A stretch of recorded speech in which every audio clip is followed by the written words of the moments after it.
ABCD!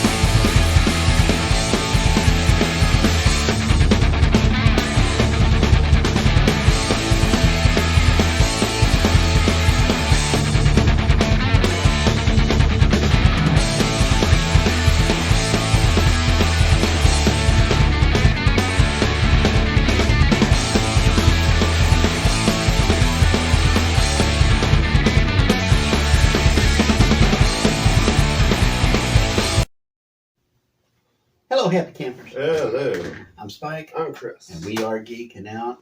We are. Happy Halloween, everybody. We're recording on October 29th, 2023.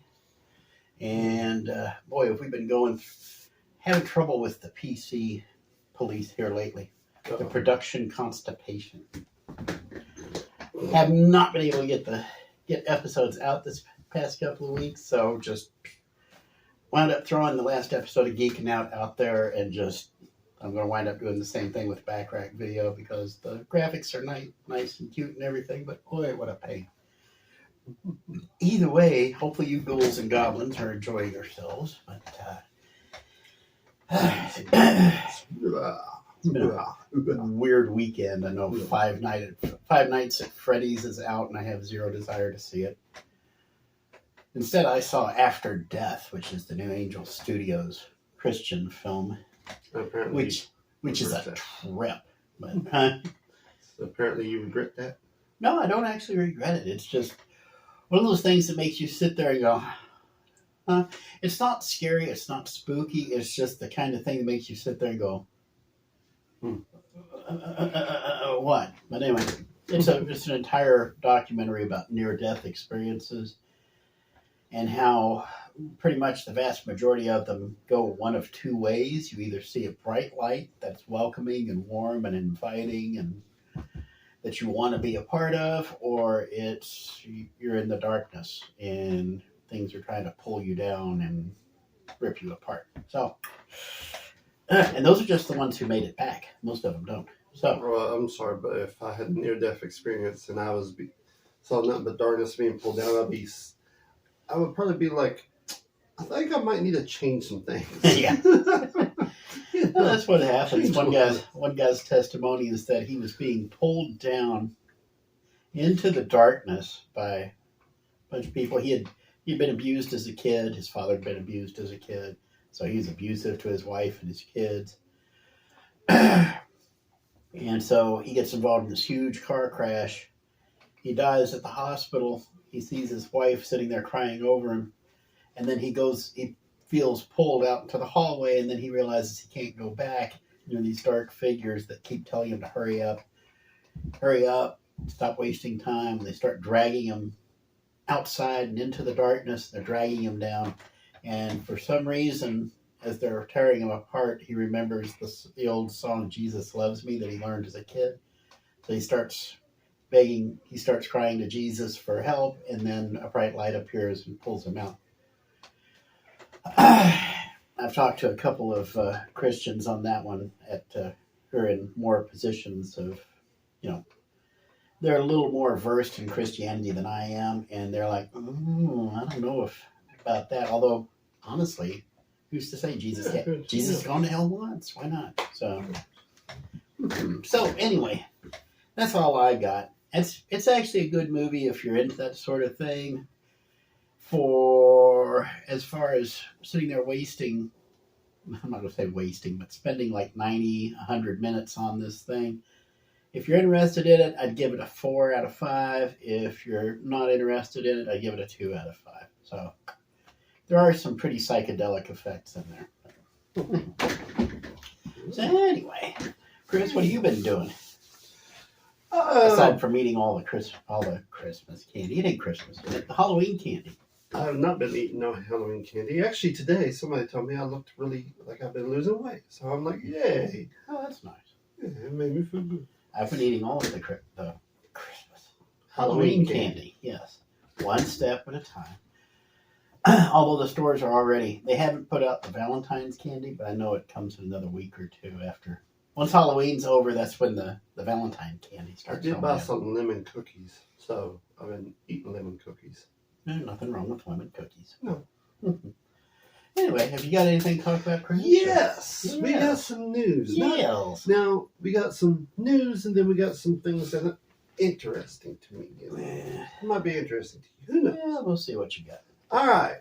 First of all, let's get this out of the way. Yeah. There has been some deaths in Hollywood that we should probably. Yeah, there's been a few of them here all of a sudden. But So, let's remind me, what do we got? Actor Matthew Perry passed away actually yesterday. It was all over the place. My phone went off. It was like all over the place.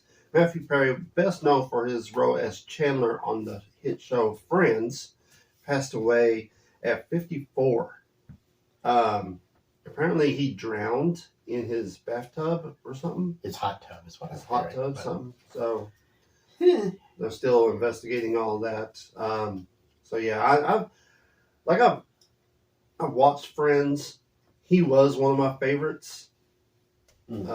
Just yeah, it's sad though. Never watched Friends a day in my life, so still sorry for his family and his friends and stuff. So, and there was a couple more. Who else? There was a couple of them were 81, weren't they? No, well, yeah, actually, yeah. Richard Roundtree. Richard Roundtree. Shaft. Yes. Yeah. He Richard was 81. Roundtree is best known for Shaft. Passed away at 81. He was 30 when he did that movie, the first Shaft movie. Yeah. I swear I thought he was older than that. But, man, and then there was another one who was 81. Who was it? Well, hold on. First of all, Shaft is one of those iconic characters. Well, he is a Kinda like bad Death mother. Wish. Yeah. I've only seen the very first one, and I saw the remake with Samuel L. Jackson. And sadly, I saw the second one, the second one that had Samuel L. Jackson. That was just plumb stupid. Richard Roundtree was in all of those, I believe. Which, let me ask you something. I have a hot take on this, okay? No offense against Samuel L. Jackson. Yeah, okay? Here we go. Him playing Shaft, okay, I get it. But, you know who would have made a great Shaft now? Denzel Washington. Because if you stop and think about it, think about it. Samuel L. Jackson, he's a talker, but he's like a loud talker, and he cusses a lot. Denzel Washington is a smart talker. Like, he will give you a comeback and a slap in the face. So, to me, if I redid Shaft, okay, now you'd think Samuel L. Jackson would be a perfect fit because he's got that reputation for. Yeah. I mean, he's Nick Fury. He's done all these. He actually took Nick Fury, and everybody recognizes Nick Fury as black now. He was one of the few successful race lifts, we'll say. But he did a much better job as Nick Fury than David Hasselhoff did. But it seemed like this was like Shaft would be tailor-made for him. Shaft is a bad mother, shut your mouth and such, but Samuel L. Jackson has that edge of he could do things he shouldn't do and not feel guilty about it. Shaft would do things he shouldn't do, but he would at least stop and recognize he did something wrong. Shaft looks like he's just a good guy who's just had his fill of all the crap around him. Samuel L. Jackson seems more like a thug. Okay? That's what I say. If I were to remake it, Denzel Washington, Shaft is not an intellectual guy. He's more in the Charles Bronson, Dirty Harry level. More Charles Bronson than Clint Eastwood, I would say. Out of today, oh my goodness, I don't know who in the world would fit. It would have to be somebody from the rap world, and it would have to be somebody.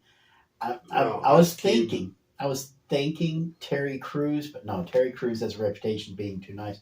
Terry Crews would be a good supporting character. He would be the cop on the force that Shaft knows, kind of, sort of. But to actually be Shaft, I don't know. There are all kinds of characters in the rap world who would fit into Shaft's world, but none of them would really fit Shaft. I would have to say Ice Cube. Ice Cube would be close, but he's too old now. So, and Ice Cube has been in movies often enough that he's kind of softened his reputation. Kids today have no idea what Ice Cube's past was, or Ice-T, or any of those old school gangsters. They don't recognize. Ice-T would be a good fit. Yeah. Still, because after all this time where he's been working on, what is he on now? Was he on CSI or on Law and Order, NYPD? Something. He was on Law and Order something. He was on something, but I care so much.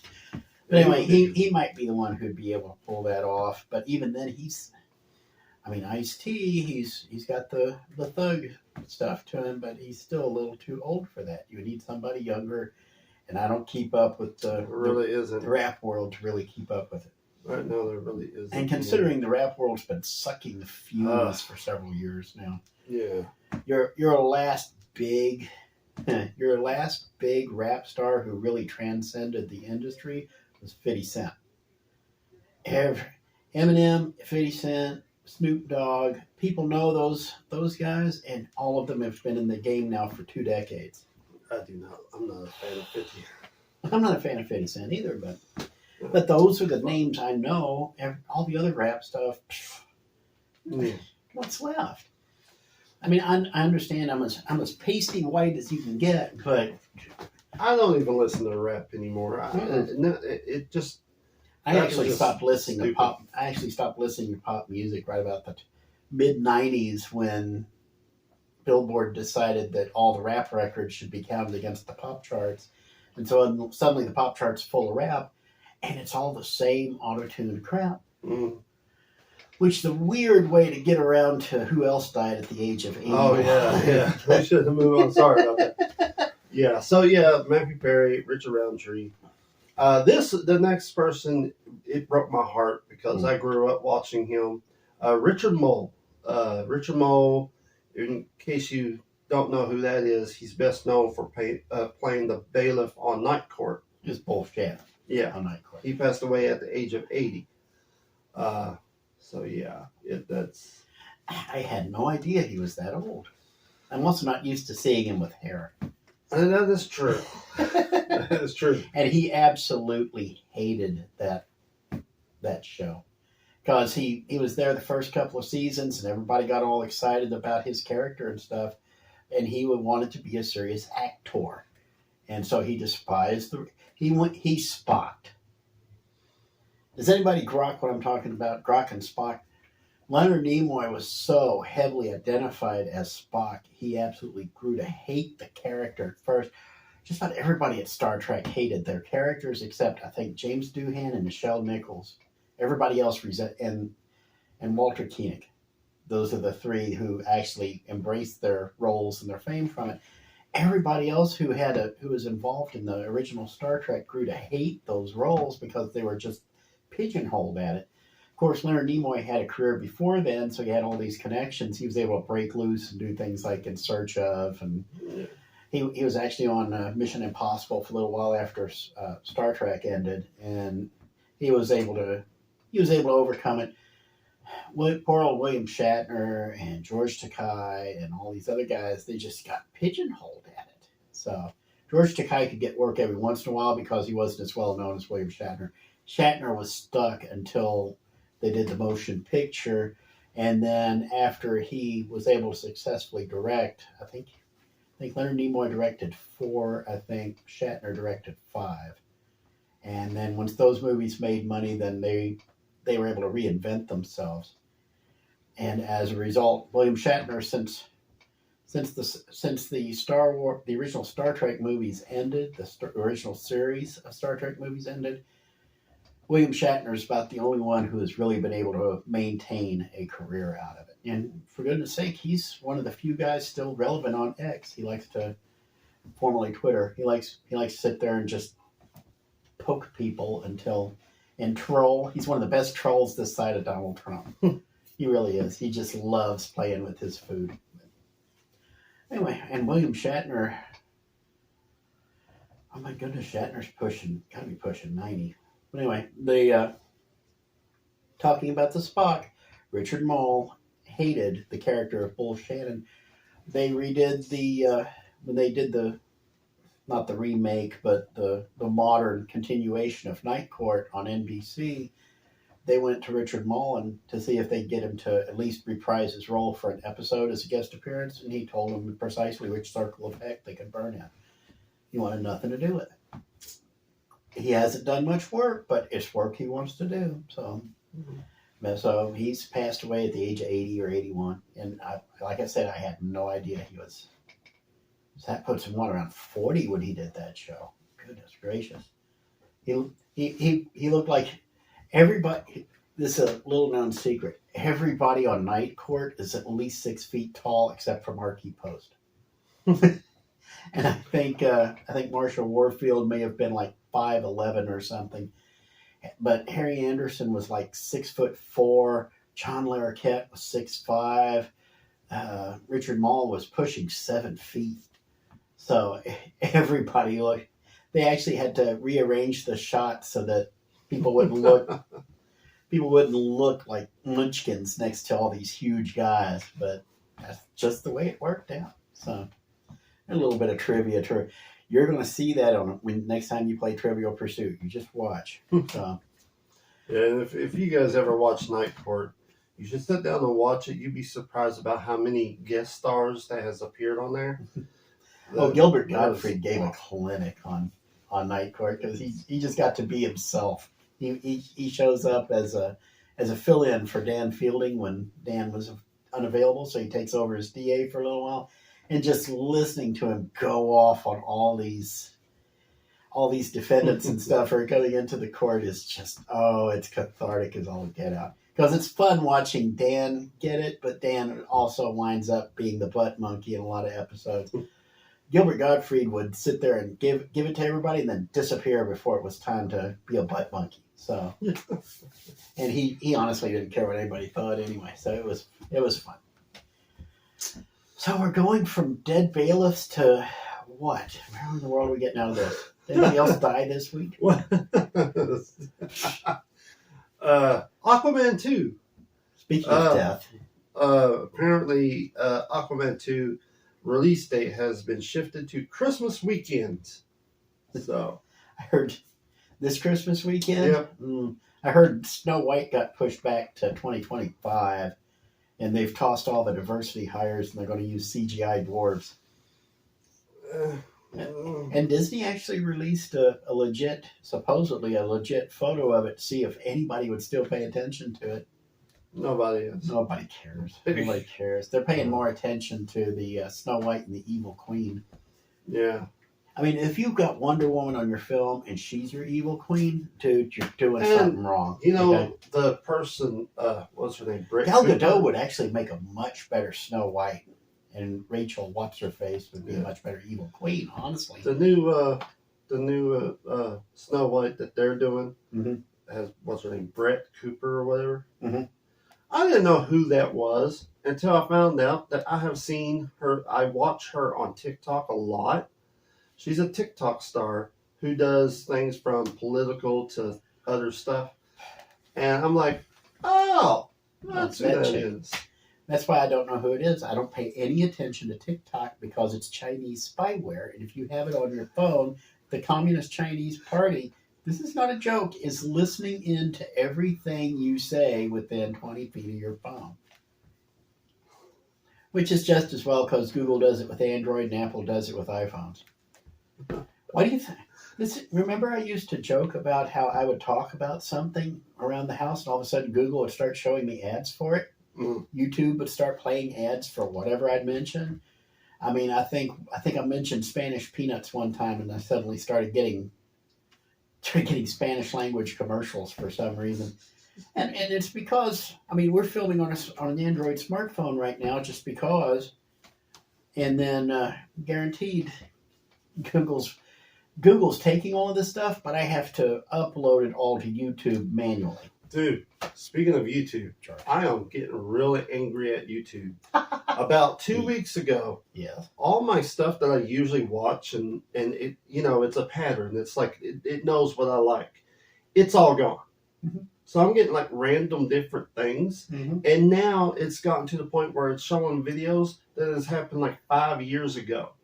And it's like, what is happening here? Like, where's my stuff? Where's the stuff I look for? This happens a lot with YouTube. Let me explain what happens.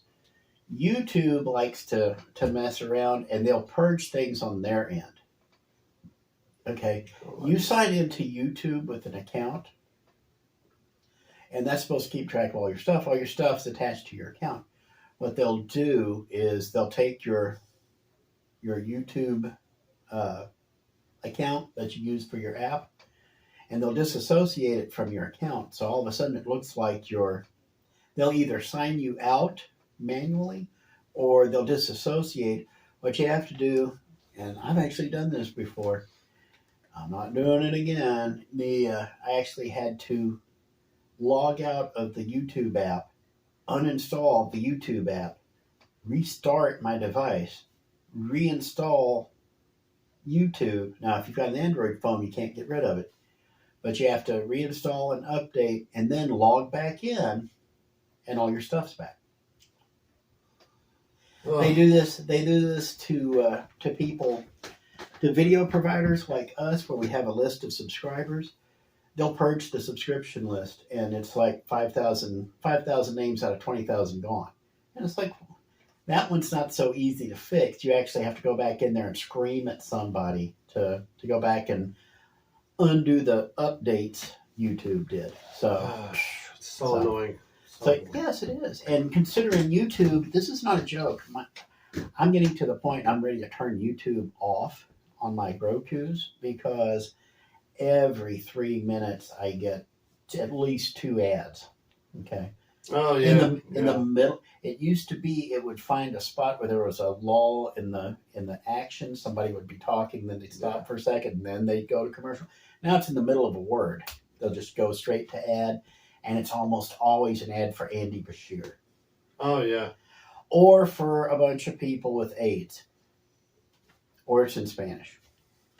So none of which applies to me, because I hate Andy Bashir, because I remember that little son of a gun taking down license plate numbers in churches because they were going to services and he didn't like it. But you go right ahead and you vote for Andy Bashir again, because he's a Democrat and that's all you care about. As long as you got a Democrat in the governor's office, Republicans controlling the state legislature, that's all you care about, because you're a bunch of brain dead foes. Now that I have insulted our entire audience, hey Chris, what else we got? I do that a lot. I wear shirts like this. Obviously, I'm in the business of annoying people. Well. Oh, okay. Well, all right. Well. So this isn't technically news, but it's funny. Okay, it's funny. Is it funny while I laugh? Maybe. I thought it was funny.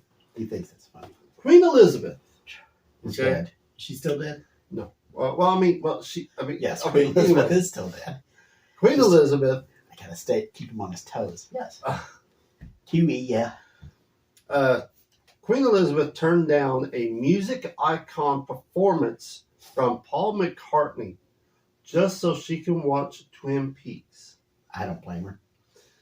I don't blame her. Back in the day, if I had to choose between Who Killed Laura Palmer and listening to Linda McCartney mangle another Wings song, yeah, I'll go with Laura Palmer every single time. But I thought that was hilarious, because it's like, and she's the queen, so that's not a snub. That's Her Royal Highness is not putting up.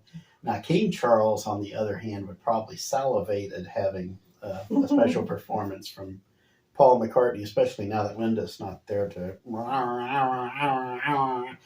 swear. actually heard one time they had isolated her voice track on a live performance, and she literally sounded like a dog that had been hit by a bus. Like, I don't remember what song it was, but it was. I don't dare actually replicate the sound because it would just the phone would split in half. So anyway, but yeah, Queen Elizabeth is a cool old bird. All right, got two more news. Yay! A historian New Jersey movie theater has been revived and reopened. A theater called Bernardsville Cinema. It first opened up in 1913. So yeah, I thought that was interesting. We were talking about this before the show, and he wants to make a special trip up to. Is it in New York or New Jersey? New Jersey. It's in New Jersey. There's no reason to go to New Jersey. Okay, but anyway, he wants to go see it. I thought it was interesting. An old theater being opened up. It's been. Have we ever taken you over to a Kentucky theater? I can't remember. In Lexington. I mean, you took me to that one place to watch Lion King. Was that the one with the recliner seats? I can't remember if they had recliner seats, but I remember it was beautiful because they had the outside that looked like it was. It was awesome. So yeah, we did take you to Kentucky Theater. Okay. Kentucky Theater, for those who don't know, was originally built in the 1920s. Okay. It went through a lot of hard times before some civic-minded people in Lexington back in the early 2000s tried to resurrect it as a regular theater, and they just couldn't generate the traffic. So now the city of Lexington is involved. So with government funding, it will never, ever die. But they have been trying to restore it to its original 1920s feel. So you have little cherubs in the corners. You have all kinds of ornate decorations all over. It looks substantial. It's an interesting place. So there is a fascination. I think this is beginning to build because young people for so long have had this reputation of not caring about the past. I think this Generation Z that's coming along, and the millennials before them for that matter, they have an appreciation for old stuff because a lot of the new stuff they recognize as utter crap. Okay? I mean, as much as I love movie theater seats that recline, there is just something about an old-timey theater that's over a century old that has character to it and not just straight-lined, this color scheme, that font, and all the other stuff, and $15 bags of popcorn. So that's one other thing about the Kentucky Theater, too. You can get a bag of popcorn and you can get a cup of soda for about $5. Are they big? Are they the big, huge size of your head things? No, you're not going to be able to slap them on like a feed bag. They're a bag of popcorn, and it's a one hand, but for $5, and you're helping preserve a historic building. So, what was the name of this place in New Jersey again? Bernardsville. Bernardsville. I don't know why I keep thinking Bentonville. Benton Harper, maybe, from Mama's Family? Was he in Bentonville? I don't know. And I've already forgotten the name of it. It's not Bentonville. It's Bernardsville. Who in the world is Bernard? I know a Bernard. I once knew a Bernard. He was a Bernard, not a Bernie. Most people are Bernies, but this one was a Bernard for sure. You drinking? No, buddy, I'm high on life. I'm especially high on life knowing this is the last news thing he's got in his stack. Yes, okay. Here we go. PIXAR chief PETE Docter says that their failures is to blame the execs and himself. Mm-hmm. The failure for undercuts and their movies going pretty much straight to Disney Plus instead of theatrical release has caused them to, fall. But he did say that they are going to double down and get feedback and listen to more on the fans than higher up people. Will that happen? We'll see. I mean, they're still under Disney's thumb. So there are 3 people at Pixar. I take that back. 4. There were 4 people at Pixar who really helped steer that company in the 90s and into the 2000s. They picked one up. Okay, Steve Jobs. Steve Jobs was the one who provided the funding that got them their start, produced Toy Story. And then all of a sudden, Pixar, which had been basically a software company, they had a CGI animation program called RenderMan that they were trying to shop to different studios. I think LucasArts was actually interested in it for a while. But it was Steve Jobs who wound up leading them to the promised land, okay? Pete Docter was one of the guys. He was part of the brain trust at Pixar. He was one of the 4. And he was involved in production for a lot of things. He helped write some of the movies. He's one of the better creative guys. I believe he was involved in Monsters, Inc. And there was a couple others I can't think of right off the top of my head. But he was also involved in the Toy Story movies. John Lasseter, okay? John Lasseter was the big driving force at Pixar. He was not just the leader creatively. Look out now, I'm getting comfortable because I'm actually uncrossed my legs. He was not only the creative lead at Pixar, he was the manager lead. He was the management lead, okay? He was the one who, John Lasseter could inspire people. He could bring things out of them that they didn't know they had. John Lasseter was also a hugger, and this was about the time Me Too was going around, was a thing. You had to believe chicks, you had to believe chicks despite evidence or not. It doesn't matter how much they may have lied before, you always had to believe the chicks. Okay, that was Me Too. And John Lasseter was one of the biggest scalps they took. So they kicked him out of Pixar because he was a hugger. He liked to hug people. He was that kind of guy. There was nothing sexual about it. It's just he would invade your personal space. But that was enough to get him hung to dry at Pixar. So they threw him out, and they have been skidding ever since. Because right about the time they tossed John Lasseter out, that was when Disney started gutting all the good, talented people out of Pixar and moving them to Walt Disney Feature Animation. And now all of a sudden, Disney's doing Frozen, and Pixar's doing Elemental. All of a sudden, Disney's doing Bolt, and Pixar's doing The Last Dinosaur. All of a sudden, all the good creative forces are out of Pixar and sitting in Walt Disney, or in the case of John Lasseter, the inspiration, he's out of the orbit completely. Okay. John Lasseter lands at Skydance Entertainment. Okay. They're a little tiny studio. They've got an animation unit and stuff. He takes control of it and basically acts as their CEO, and we get Luck. He signs a deal with Apple. We get the movie Luck, which was actually one of the better movies of the year, in my opinion. It just didn't get a whole lot of play because it's Apple. Who watches Apple TV, you know? Okay, if it wasn't for Apple making like a cajillion% sales margin on each and everything they sell, there would be no Apple Plus, or Apple TV.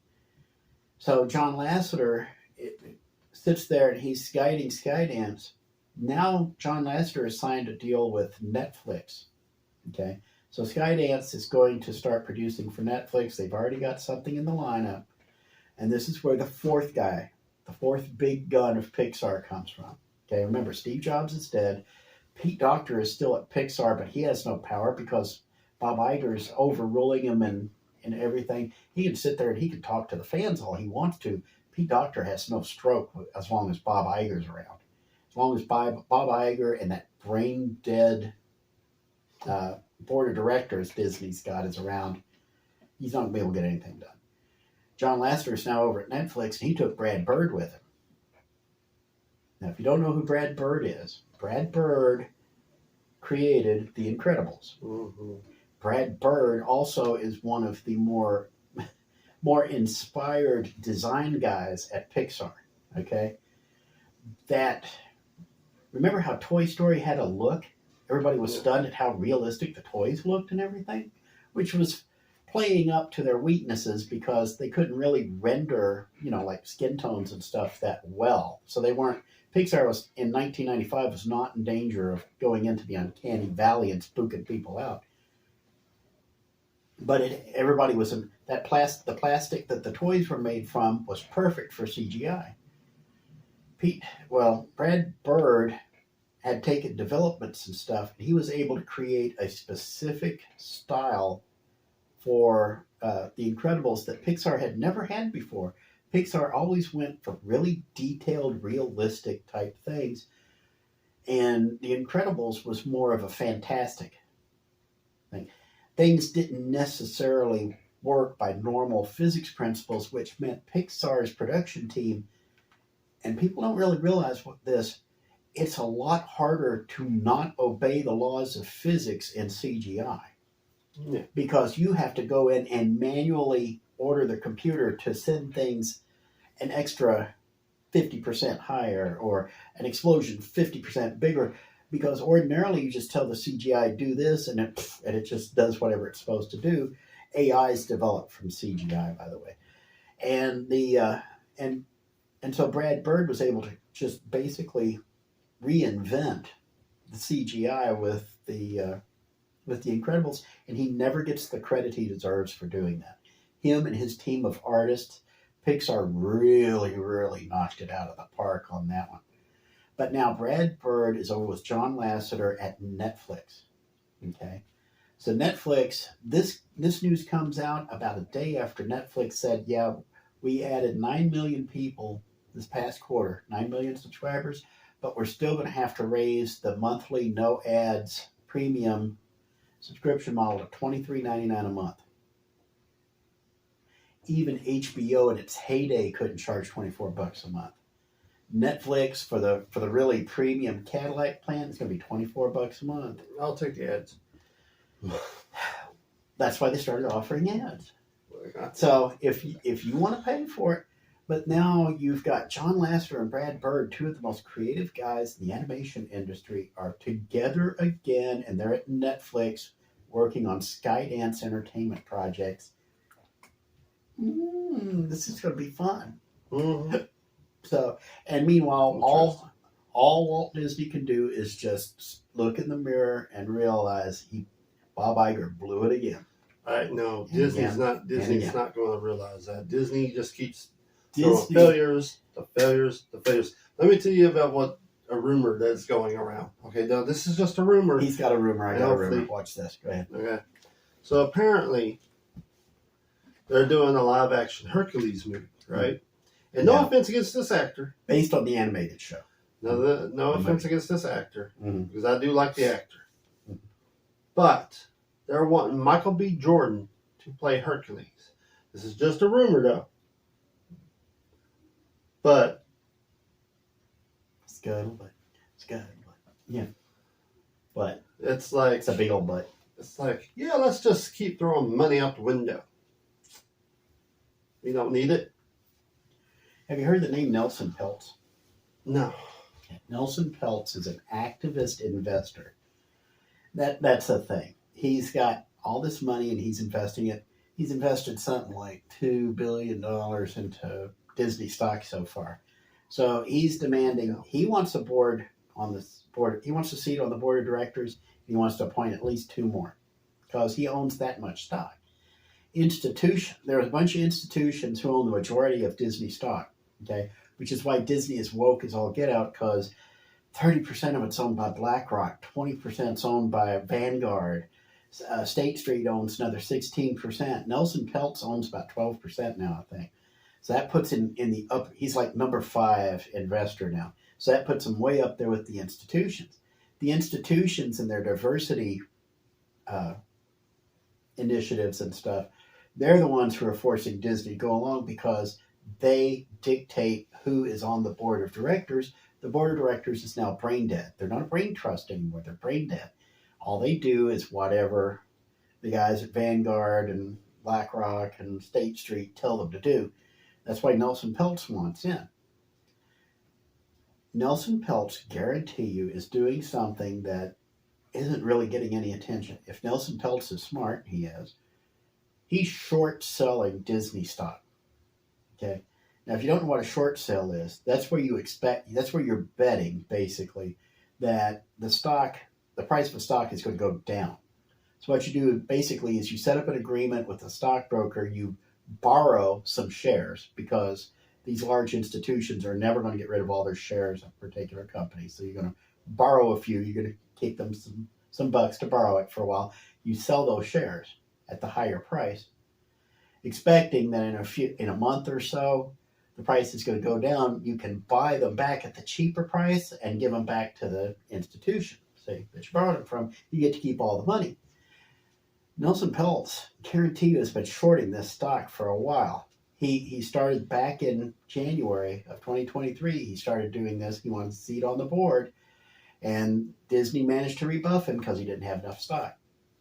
He starts shorting the stock because he knows they've got a bunch of crap in their system. They're not going to make any money off of it. He takes a bet. He takes his money. He shorts the stock. Sure enough, they keep crapping out. He keeps making all this free money from borrowing the stocks. So now he uses that borrowed money to buy more stock. And so now all of a sudden he owns $2 or $3 billion worth of stock just by shorting it for all year. And now Nelson Peltz, mark my words, Elon Musk has a reputation because he bought Twitter. Elon Musk was the guy who was known for Tesla before he bought Twitter. Now he's considered not really a champion of free speech, but he's considered one of the lions of free speech. Nelson Peltz is going to wind up in the same boat as Elon Musk. He's going to wind up making changes at Disney. He's going to get the credit for it. And everybody's going to look at him, and everybody else in the media industry is going to try to tear him apart, just like they're doing to Elon Musk. They're going to try to tear him apart. But if anybody is going to pull Disney out of the tailspin they're in, it's going to be Nelson Peltz. I actually thought that we were on the tail end of this fad. Remember when we first started doing this show, I told you all this diversity and the diversity hires and all this stuff. I told you all this politically correct stuff was a fad and it would go away eventually. It would take a while, but it would go away. We are approaching the end game because more and more people are opting out. Paramount just came out this past week and said, oh no, we're doubling down on our diversity, equity, and inclusion stuff. So Paramount's gone. Paramount signed its death warrant when it did that. Disney has not come out and explicitly made that same statement. As soon as they do, that's death warrant. The price collapses. That price collapses. Nelson Peltz is going to short the stock again. He's going to make billions more. He's going to buy even more stock. And he's going to start throwing the institutional investors out.